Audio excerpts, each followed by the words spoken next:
I was born and raised in Lebanon, which used to be the only majority Christian country in the Middle East.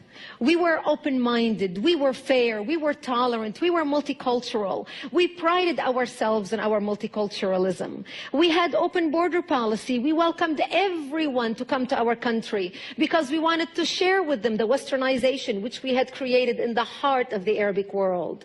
Muslims used to send their children to study in our universities because we had built the best universities in the Arabic world.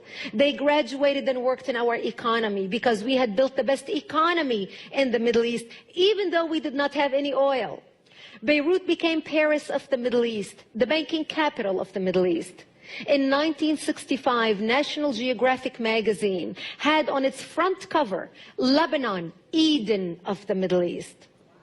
Unfortunately, all this began to change as the years went by.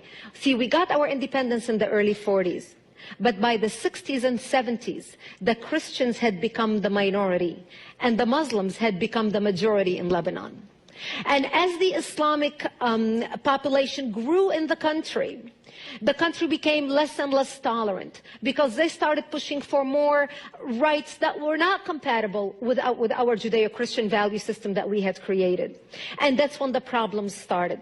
The problem was contained until the influx of the Palestinians out of Jordan in 1970, when Lebanon brought them in because we already had refugee camps. Actually, at that time, Lebanon was the only country in the Middle East to accept the third wave of Palestinians into Lebanon.